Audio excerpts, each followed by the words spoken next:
Bonjour les potos, j'espère que vous allez bien. Alors aujourd'hui, normalement il y a le nouveau hoplite qui arrive, le nouveau cockpit. Vous voyez, il y a l'ancien qui est juste là. Et bon, alors pour l'accueillir dans de bonnes conditions, depuis que je suis arrivé ici, en fait, j'ai toujours pas aménagé vraiment le bureau et c'est un petit peu le bordel. Il va falloir un petit peu organiser tout ça, ranger surtout, et pour pouvoir monter le hoplite et puis bien l'installer et tout. Parce que là, bon, c'est quand même pas mal, hein, on va pas se mentir, c'est cool, mais c'est un peu à l'arrache. Voilà, c'est vraiment, en fait, c'est vraiment le bordel. Vous pouvez remarquer qu'en ce moment, c'est beaucoup le bordel. Le garage, le bureau, enfin bon, c'est normal, c'est un déménagement. Alors, je vous explique un petit peu ce que j'ai envie de faire. Vous voyez ça là, j'ai envie de le prendre, de le tourner pour faire un petit peu de place. Comme ça, je peux ramener le bureau qui est là vers le cockpit. Ça, je peux peut-être même le décaler un petit peu. Et le petit meuble là-bas, je vais le mettre ici. Comme ça, je peux décaler ce truc noir, les deux là, vers ici. Et là, je peux mettre le fond noir, vous savez, que j'utilise pour les interviews. Pour les vidéos du CFD et d'autres vidéos, mais on peut mettre un fond vert, un fond noir, peu importe. Mais ça serait pas mal, parce qu'en fait, vu qu'il y a tous ces spots qui éclairent plutôt bien comme ça, et que moi je rajoute mes éclairages qui sont là, là, il y en a un peu partout, ça peut être vraiment pas mal. Et le reste, ça va être de la déco. Je pense que ici, je vais essayer de mettre des poufs ou un petit canapé, un endroit pour se caler un petit peu. Ça va, vous avez pas le droit d'être là normalement. Oh, Iroc. Comme il fait trop l'innocent. Qu'est-ce que vous faites là Qu'est-ce que tu fais là? Oh. Ah ouais, d'accord. Bon, alors, boulot de la journée, aménager le bureau, l'organiser un petit peu et monter le hoplite. Et puis tester la M3 dessus, parce que oui, il y a la M3 qui arrive dans Assetto, et pas n'importe comment. Vous allez voir que c'est assez cool.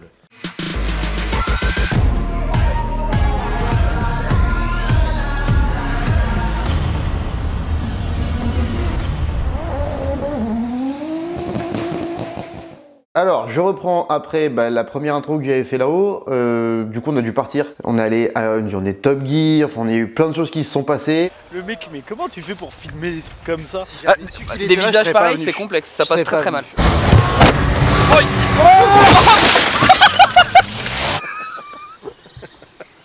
Et entre-temps, j'ai reçu le nouveau cockpit hoplite. Donc, le cockpit est là-bas. Là-bas. Ouais, c'est bien une espèce de verrière avec les motos derrière dans le salon. Ça, c'est mon rêve absolu de toute ma vie. Ah, juste après le billard. Voilà. La pièce des motos, je sais que je voulais vous en parler aussi, mais c'est pareil, je vous ferai une vidéo exprès. Aujourd'hui, on va s'occuper de monter le hoplite. Alors, quand je vous dis le monter, déjà, il va falloir le monter, vraiment. Il va falloir l'emmener en haut. Ce qui va être chiant parce que c'est assez lourd en fait. J'avais oublié. Et une fois en haut, on va le monter, c'est-à-dire l'assembler. On va essayer de faire ça avec les outils fournis directement par Hoplite dans le carton. J'ai vraiment hâte de le tester, c'est une nouvelle version. L'ancien, vous verrez à qui il va aller. En tout cas, ça fait plaisir. Merci Hoplite. Et puis voilà, on va s'y mettre, ça va être cool. Ils n'ont pas l'air très motivés. En attendant, pensez à vous abonner, ça fera plaisir. Un petit like, les réseaux, tout ça. Et puis on va se motiver, puis on va aller monter tout ça. Allez, go. Le hoplite, il est là. Bon, alors, je vous ai dit qu'on en parlerait un petit peu plus tard. Mais bon, ça, c'est la pièce des motos. Donc, vous voyez que j'ai commencé juste à poser des trucs. C'est vraiment le bordel. Le VMAX. Il y a les deux R6 qui sont là. Il y a la Dirt aussi qui est là-bas. Donc, c'est un bordel, mais ça va commencer à ressembler à quelque chose bientôt. Donc, il va falloir monter ça au deuxième. Je sens que je vais me régaler.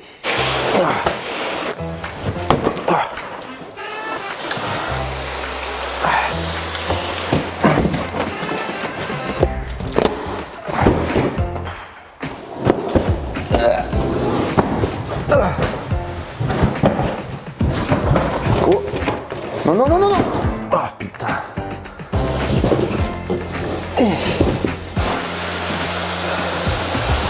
Ah ouais, là ça va être chiant. Ah non, mais ça passe pas. Hein. Ah merde.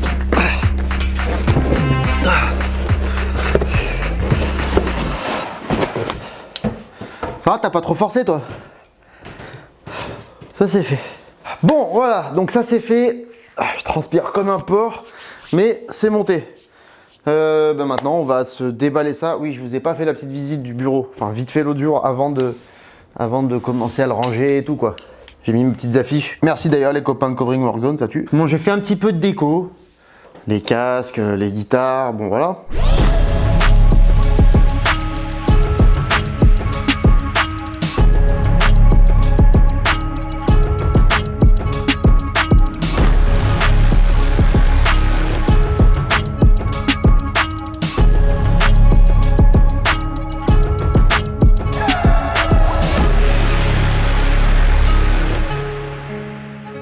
L'ancien hoplite, ben du coup il est là. Donc la partie qu'on change, c'est celle qui tient le volant, le siège et tout ça. Hein, la partie qui tient l'écran, celle-là, elle ne change pas. Bon, le chat s'est incrusté hier et il a dormi dessus, donc il y a des poils. On va refaire le tour rapide. Le T300 RS avec l'adaptateur, le grand volant OMP, un écran 49 pouces incurvé, le frein à main AliExpress, la boîte séquentielle Thrustmaster, le pédalier Thrustmaster, le cockpit hoplite avec le support pour frein à main et pour la boîte et le support pour l'écran. Bon, ce cockpit hoplite, c'est le GTR S3. On va voir les différences qu'il y a. Je vous avoue que je ne les connais pas forcément là. Donc on va déjà commencer par le déballer ensemble et puis on va bien étaler. Ce qui est cool par rapport à là où j'étais avant, c'est que là j'ai vraiment de la place.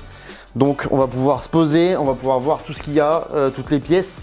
On va sortir l'autre ensuite et puis on va les comparer. 20 minutes later. Bon les gars, alors j'ai tout déballé sans appuyer sur le bouton REC. C'est parce que des fois je suis con. Eux ils m'ont bien aidé, hein, merci. Hein. Donc on a bon, le siège, voilà. C'est je pense le même qu'avant. Je vois pas de différence en tout cas pour l'instant, je ne l'ai pas déballé complètement. Il était très bien avant donc bon il n'y a pas de raison qu'il ait changé mais on verra ça. Ça c'est ce qui tient le volant, je vois déjà quelques différences. On a des renforts, je pense que c'est pour rigidifier la structure. On peut voir là-bas qu'ils y sont pas. Sur la partie basse, on voit des renforts ici, là. Là-bas, on peut voir qu'ils y sont pas non plus. Par là. Donc je pense que c'est pareil, c'est pour la rigidité du truc. Et puis voilà, donc on a tout un tas de pièces. Et puis bah maintenant, on va assembler tout ça. Puis je vais essayer de pas oublier d'appuyer sur le bouton. Ça pourrait être pas mal. Bon, le siège, on va le mettre de côté, à mon avis, c'est le truc qu'on mettra en dernier. On va prendre la petite notice. Qu'est-ce que tu veux, toi? Un petit coup de main, ça se refuse pas.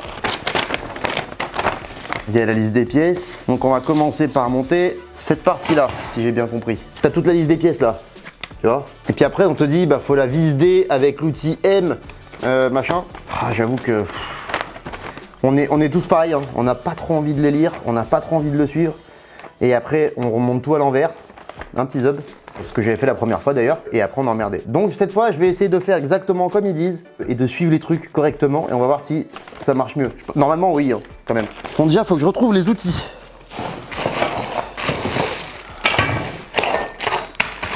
Là, avec les vis. Je sais pas si je mettrai pas toutes les vis par terre, genre là, sur le carton, pour mieux s'y retrouver, tu vois. On va trier les vis une par une. Ce sera vachement plus simple. Ah ouais mais ça... Pourquoi j'ai tout mis sur le carton aussi? Voilà. On va mettre ce type de vis là avec ce type de vis là. Ah oui, et le petit jogging switch là. Ben ça c'est bientôt dispo les gars. Bien pratique hein, pour les activités du dimanche. La bricolade, les montages de simulateurs. Habituez-vous à mon avis à monter des simulateurs d'ailleurs. Parce que vu comme c'est parti... on va beaucoup rouler sur le simulateur. Et d'ailleurs, tiens, ça tombe bien. Il y a eu un petit débat il n'y a pas longtemps sur l'utilisation du simulateur. Et sur le fait que le championnat mette à disposition les circuits de la saison sur Assetto Corsa. Puisque c'est le simulateur le logiciel en tout cas, le plus utilisé. Et il y a eu un débat dans le sens où ça pourrait être injuste pour ceux qui n'ont pas de simulateur. Mon avis à moi, c'est que en fait en 2022 si t'as pas de simulateur. Allô, c'est comme si je te dis t'es une fille, t'as pas de cheveux. Oh, wow. C'est soit que t'en veux pas parce que ça te fait chier, que t'as pas envie de t'entraîner sur simulateur.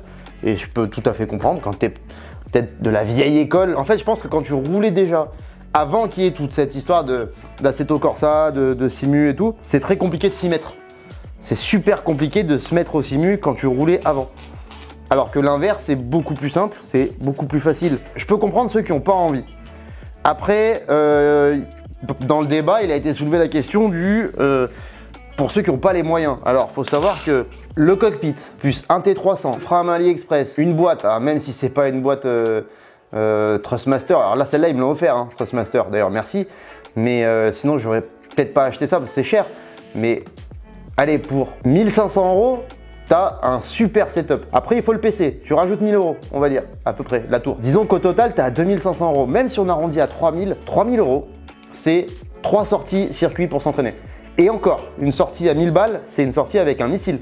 C'est pas une sortie avec la voiture de course. Je pense que aujourd'hui, c'est vraiment un truc qui est indispensable. D'une part, niveau sécurité, pour connaître les tracés quand on les connaît pas. Pour s'entraîner l'hiver, parce que bah, je suis désolé, mais on n'a plus de circuit pour s'entraîner les gars sur le sec. Quasi plus. De 1 ou 2 à 400 balles la journée, il suffit qu'il pleuve, on est bien. Et puis à l'autre bout de la France pour beaucoup d'entre nous. Donc c'est pas forcément intéressant. Et le simulateur, c'est une énorme aide pour ça. Ça nous permet de mieux rouler, ça nous permet d'être mieux préparé, ça évite qu'il y ait 56 bacs la journée des essais et pendant les qualifs, donc ça fait plaisir à tout le monde parce que comme ça on peut rouler et le live des qualifs est plus fluide. Vous avez un meilleur spectacle parce que bah, on est meilleur clairement. La question de savoir si les simulateurs c'est efficace pour être meilleur, elle est plus du tout approuvée. Voilà, il y a eu ce débat là. Ensuite on nous a dit que peut-être on aurait les tracés mais sans les clips, ce qui pour moi c'est pareil, c'est bête quoi, ça n'a pas d'intérêt de faire ça parce que c'est comme si on disait aux pilotes de Formule 1 on va vous laisser vous entraîner l'hiver sur simulateur et régler vos voitures mais sans les virages. Voilà, c'est pas, à mon avis, c'est pas la bonne solution, c'est pas la bonne approche. Mais je voulais surtout savoir ce que vous en pensez. Donc, bah dites-nous dans les commentaires, dites-moi, j'aimerais bien savoir. Je suis curieux d'avoir votre avis là-dessus. On a 2 rondelles, 2 écrous, des vis cruciformes, des vis à laine. Moi, j'appelle ça des vis à laine, mais hexagonales, à tête hexagonale. Les mêmes en plus longue, une clé à laine et une espèce de petite clé plate. Ben, on va commencer par le premier truc de la notice. Et le premier truc de la notice, eh ben, c'est la partie basse. Je vous fais un peu de place, comme ça vous voyez. Je suis sympa quand même. Hein. Donc il doit y avoir un truc qui vient là. Putain, il est là-bas. Donc ça, c'est les petits raccords à mettre entre les tubes. Un conseil, serrez bien. Pas trop fort non plus, sinon vous allez foirer les trucs. Hein. Mais serrez bien, ça évite que ça couine. C'est pas super agréable quand votre cockpit couine. Là, il y a un sens, hein. C'est-à-dire que le petit truc, le raccord qu'on a mis, il y a 2 trous là, mais il y a un trou en dessous aussi. Il faut bien le mettre en dessous parce que je pense qu'il y a un espèce de patin qui va y aller. J'ai l'impression que les patins sont pas les mêmes qu'avant. Ah non, c'est pas les mêmes qu'avant. Ils sont articulés. Il y a une espèce de recul uniball dedans. Alors ça, c'est vraiment cool. Parce que ça veut dire qu'ils vont se mettre bien à plat et que ça va pas bouger. Ça, c'est top. Bravo. C'est ça que j'aime beaucoup avec Hoplite, c'est que petit à petit, ça fait maintenant un petit moment hein, qu'on a commencé à collaborer. Régulièrement, ils nous demandent en fait qu'est-ce qui est bien, qu'est-ce qui est pas bien. C'est vrai qu'en drift, on a une utilisation qui est très, on va pas dire violente, très intensive en termes de stress, en termes de force sur le siège. Et du coup, ils nous demandent super souvent ben, qu'est-ce qui est bien, qu'est-ce qui est pas bien, qu'est-ce qui éventuellement peut être fragile, qu'est-ce qui fait du bruit et tout. Et après, ils apportent des améliorations en fait. Vous le savez, moi j'adore ce côté un petit peu de développement, avec beaucoup d'échanges avec la marque, où on voit en fait les changements et les remarques qu'on fait sur les modèles suivants. C'est un peu ce qu'on fait avec, par exemple avec Zeknova pour les pneus et tout. Et ça, c'est vraiment la partie la plus intéressante, je trouve. C'est-à-dire d'avoir une espèce de, pas d'influence, mais que nos retours en fait, ils soient écoutés et appliqués. Et qu'après on voit en fait si on avait raison. On peut se louper aussi, hein. On peut se louper et là ben c'est pas cool, donc on essaie de pas trop dire n'importe quoi, mais c'est super intéressant. Bref, on en est où? Étape DOS. Ça attends. Les supports de siège. Donc a priori il nous faut ça. Ouais. Alors c'est pratique que ça soit tout monté ça par contre. Ça c'est super chiant. Je sais pas si vous avez déjà commandé pour votre bagnole des supports de baquet réglables comme ça là. Mais des fois ils arrivent et il faut tout monter. C'est trop chiant, il y a des ressorts et tout là. Pff. En général tu perds la moitié des pièces quand il y a le ressort qui saute. Après tu pètes les plombs, tu récupères la platine en ferraille, tu la soutes sur le châssis. Et voilà, t'es assis de travers toute la durée de vie de ta bagnole. Qu'est-ce que tu fais? Je pense qu'il comprend pas à qui je parle en fait.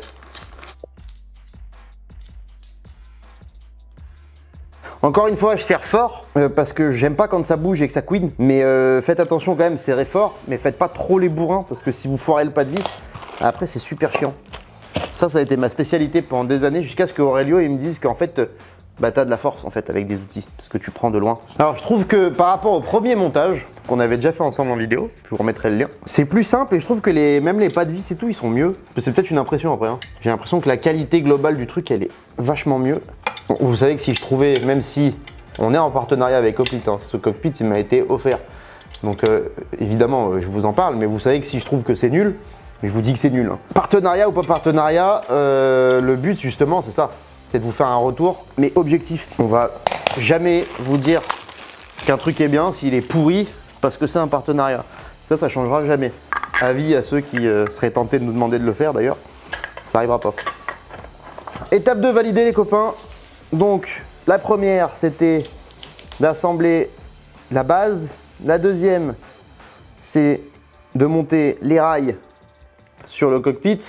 Sur la base du coup avec ces petits ça j'ai oublié à quoi ça sert. Et on va passer à l'étape 3 qui est de monter l'espèce de truc de réglage pour avancer reculer le siège et après on passera oh putain l'étape 4 elle fait pas rire du tout. Bon là c'est assez simple en fait, il faut mettre ça dans les petites encoches, les petites encoches là hein, il y en a 2, hop là.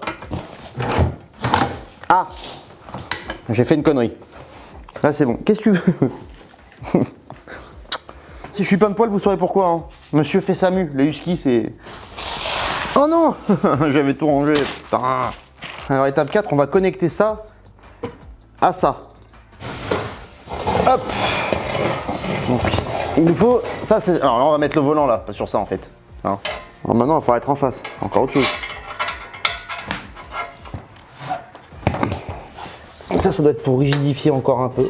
On a fixé, donc on a assemblé les deux parties. Ok, on a mis les espèces de petits renforts qu'il y a là.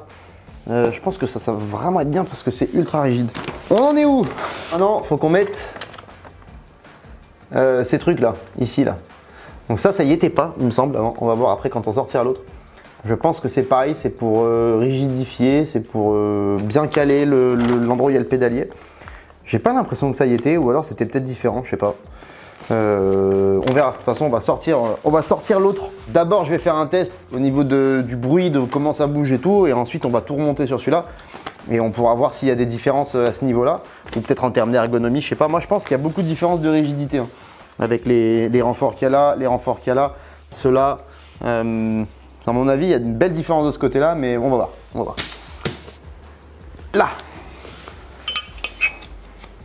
en termes de timing, pour ceux qui se posent la question, j'ai commencé il y a une quarantaine de minutes. Après, je prends mon temps, je vous fais des images et tout, donc je discute.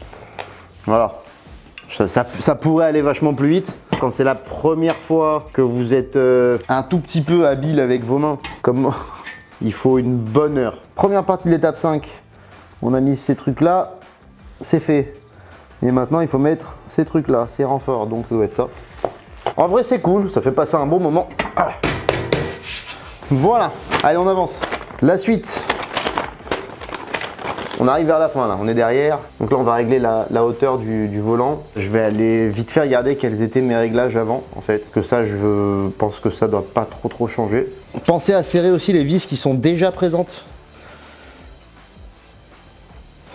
Donc ça je vais le mettre vraiment à plat. Ça c'est des réglages qui sont perso les gars. Ça ne veut pas dire qu'il faut faire pareil, hein, ce que je vous dis. Si vous roulez en vrai, c'est pas forcément par rapport à votre position où vous êtes le plus à l'aise. Il faut mettre votre position qui ressemble le plus à votre voiture. Ça sert à rien de vous entraîner sur un truc qui est 10 fois mieux en termes de position que votre voiture, parce qu'une fois dans votre voiture, vous y retrouvez pas. C'est pas un entraînement. Donc il y a le côté plaisir du simulateur, mais il faut quand même garder en tête que bien souvent, il y a un peu le côté, entre guillemets, un travail qui fait que c'est un vrai entraînement en fait. Ça, je le dis, je le répète, mais c'est un vrai entraînement et donc il faut que ce soit le plus ressemblant à votre voiture réelle si vous en avez une. Si vous en avez pas, essayez de faire quelque chose de relativement réaliste en termes de position et idéalement, dès que vous avez une voiture, vous reproduisez cette position dans votre voiture pour l'alignement du siège, etc. Et au moins, vous aurez une bonne partie du travail d'adaptation à la voiture qui sera déjà faite. Je me casse la gueule. Les gars, je crois qu'il nous reste plus que le siège à monter. Donc on va le faire tout de suite. J'ai juste regardé comment était positionné mon siège sur l'autre pour remettre la même position. Parce que c'est celle qui correspond le plus à la M3.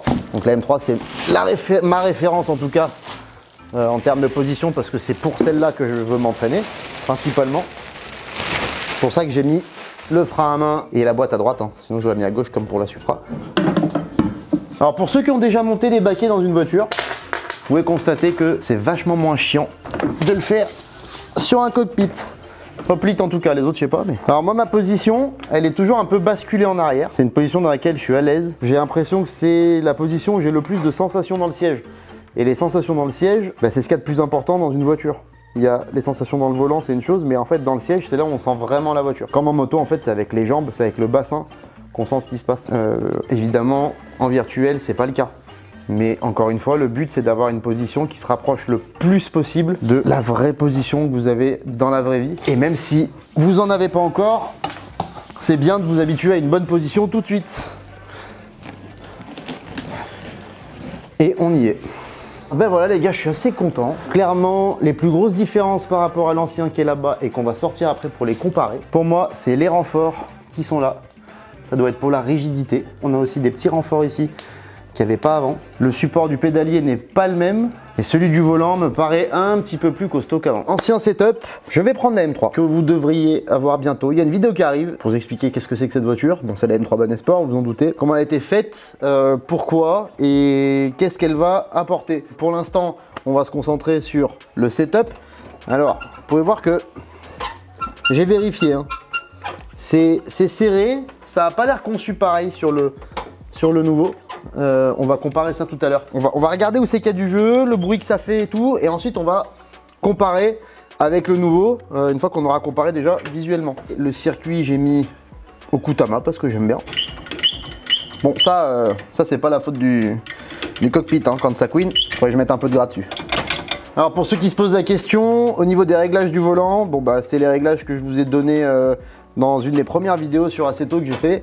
Donc je vous la remets dans la description et en haut là. La seule chose que j'ai changé, c'est une mise à jour en fait de Trustmaster qui permet d'activer un boost. Ah, c'est pas du tout la bonne voiture. Donc là, vous n'avez rien vu. Le boost permet d'avoir un retour de volant bien plus puissant. Vous vous rappelez que je vous avais dit que moi je mets le FFB à 200%. Ce qui est beaucoup, ça tire dans la gueule du volant, clairement. Aujourd'hui, je le laisse à 100%, mais j'active le boost. À mon avis, ça tire dans la gueule du volant au moins autant. Parce que c'est quand même assez violent. Ça a changé mon volant. Vraiment, niveau ressenti, c'est vraiment très violent. C'est vraiment beaucoup plus réaliste aussi, forcément. Et quand on parlera de la voiture, vous verrez que avec le grip qu'il y a, eh ben, ça déconne pas. Alors, je vais rouler sans le son. C'est jamais facile, ça. Donc, il y a mes pédales. Faut prendre en compte qu'il y a mes pédales aussi qui font du bruit. Hein.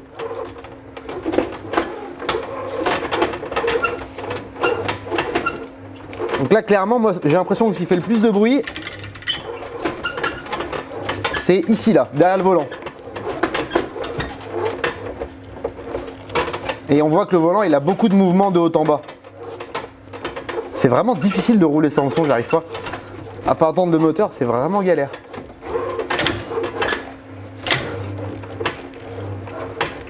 Alors, on peut voir hein, les mouvements du volant de haut en bas. Alors là, mon volant, il force très très fort hein, quand même. Hein.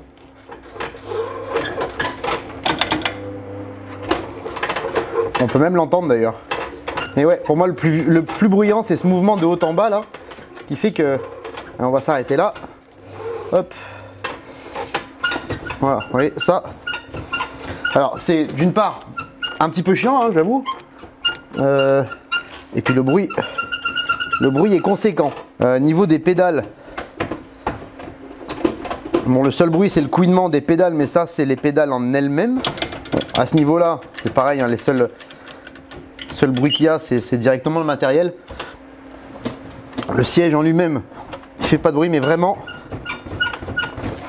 Alors on va regarder si c'est parce que c'est pas serré ou je sais pas. Donc je sors, on va tout débrancher. On va sortir donc le cockpit avec le siège, le frein à main, la boîte, le volant et les pédales. L'écran, il va rester sur son support.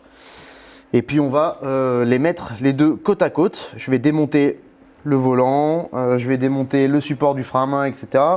Les pédales, on va les mettre côte à côte et on va comparer les nouveautés. Ensuite, on remonte tout sur le nouveau. Et comme ça, on va pouvoir faire un test et comparer niveau bruit, niveau mouvement, qu'est-ce qu'il y a de mieux sur le nouveau modèle. Allez, c'est parti. Alors, on va retrouver les fils qu'il faut qu'on débranche. Tac, ici, on a la boîte. Hop, alors moi j'ai mis plein de rallonges USB, je vais tout ranger après, hein. Vous allez voir, ça sera joli, mais pour l'instant, c'est de l'installation, c'est du test, donc on s'en fout. Voilà, le frein à main est débranché aussi. Et ben maintenant, on va aller sortir tout ça.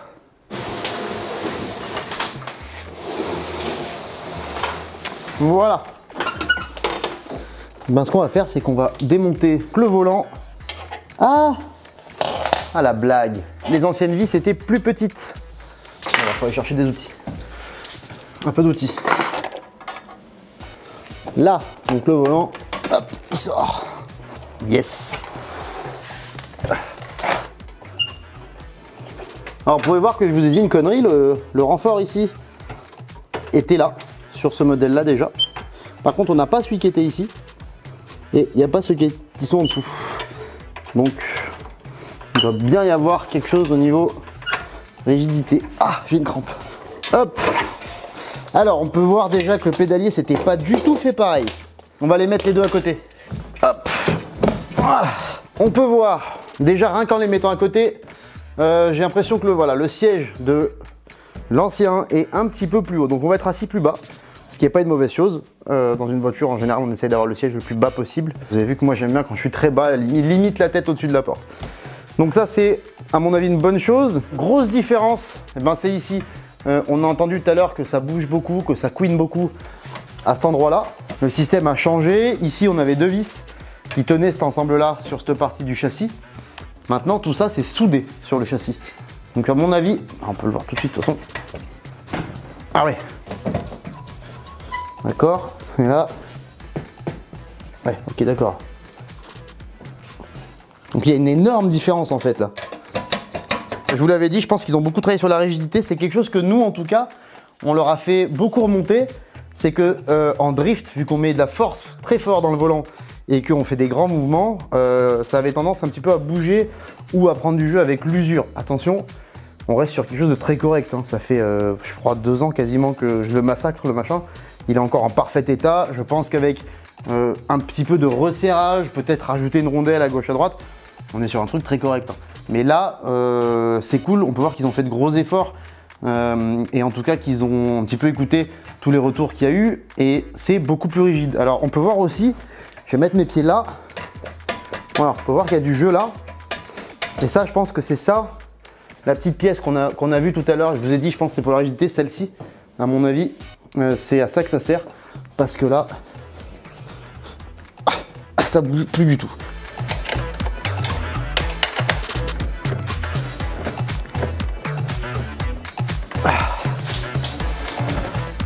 Ah, pas peur, le loup.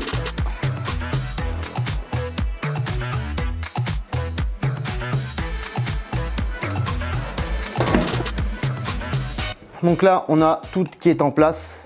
Dernière petite étape, on va aller mettre tous les câbles, on va les attacher avec les trucs qui sont fournis pour que ce soit plus propre et qu'on se prenne pas les pieds dedans. Faites gaffe, moi je me suis pris les pieds dedans parce que j'avais la flemme une fois au tout début où j'ai reçu l'ancien et j'ai arraché des câbles, donc on va le faire. Donc ce qu'on va faire, c'est que moi, comme tout part vers la droite, les câbles, hein, on va tout faire passer comme ça. Donc en fait, il faut les enquiller là-dedans, un par un. Voilà. Et ça se clip tout bêtement comme ça. Et voilà. J'ai décroché les câbles. Pas tirer dessus. Donc ce qu'on va faire maintenant, c'est qu'on va aller tester. Donc toujours sans son du moteur ni rien. Comme ça on va pouvoir comparer au niveau du bruit que ça fait. Et on va aussi voir en termes de mouvement, est-ce que ça bouge plus, est-ce que ça bouge moins. Moi, de ce qu'on a vu pendant le montage, je pense que ça fait beaucoup moins de bruit, que ça bouge vachement moins parce qu'il y a tous ces petits points en fait qu'on avait fait remonter, où on avait dit tiens on peut améliorer ci, on peut améliorer ça.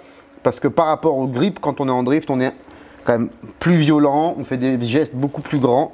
Et donc il y avait voilà, des petits trucs où ça pouvait s'améliorer, c'était déjà super, attention, hein. Mais ça pouvait s'améliorer. Donc on va voir si sur cette nouvelle version du Hoplite, eh ben, il y a du changement.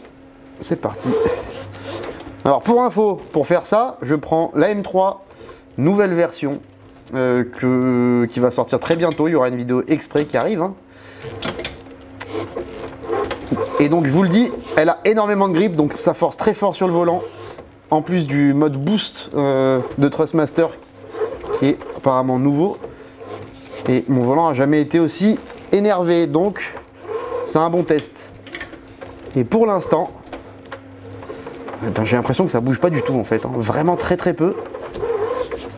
Il y a beaucoup moins de bruit, on entend juste la pédale qui couine. Bon, ça c'est la pédale en elle-même. Et le volant, qui est un T300, donc c'est forcément un peu bruyant par rapport à un Direct Drive, un Fanatec ou un truc comme ça. Putain, la violence, j'ai failli me faire enlever la main.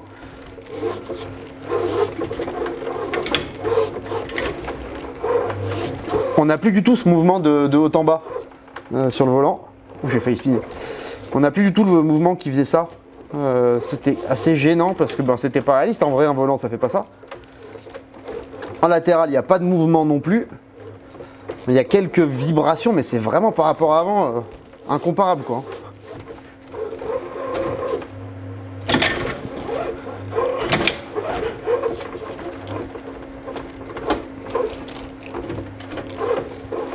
Donc ça fait quand même carrément moins de bruit. C'est vachement plus agréable à rouler aussi. Parce qu'il n'y a pas ces mouvements un peu parasites qui sont pas très réalistes. Et du coup j'ai l'impression d'avoir une meilleure prise sur le volant, d'être... Bon, je suis pas précis du tout là, hein. Attention. Là je fais même un peu n'importe quoi. Bon les gars, pour moi test ultra concluant. C'est trop bien. Le pédalier il tombe... Moi je trouve qu'il tombe un petit peu mieux. Et surtout il est beaucoup plus réglable. Niveau du volant, ben voilà, la différence elle est flagrante. Alors j'ai plus de bruit, déjà rien que ça, de plus avoir de bruit, c'est cool. Le seul bruit que j'ai, il est là, il est dans la pédale d'embrayage, donc je vais le graisser un peu. Et dans le frein à main, mais sinon il n'y a plus rien qui bouge, c'est vachement plus rigide. Ce Hoplite GTR S3, il est validé. Vraiment content des petites modifs qu'ils ont apportées sur ce GTR S3. C'est vachement plus cool à rouler en drift, en grip. Je pense que c'est cool que ce soit un petit peu plus rigide aussi, mais on en a parlé. C'est des modifs qui vont vraiment être super pour nous. Ça ne veut pas dire que l'ancien était pas bien. C'est des petites modifications qui apportent des bons changements et ça va dans le bon sens. Donc ça fait plaisir de voir que voilà, ça évolue et que ça évolue dans le bon sens en partie pour nous.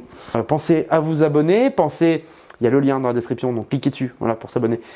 Pensez à activer la petite cloche, pensez à aller voir les réseaux sociaux, Instagram, Facebook, etc. Merci à tous et puis à bientôt. Bisous, allez, ciao.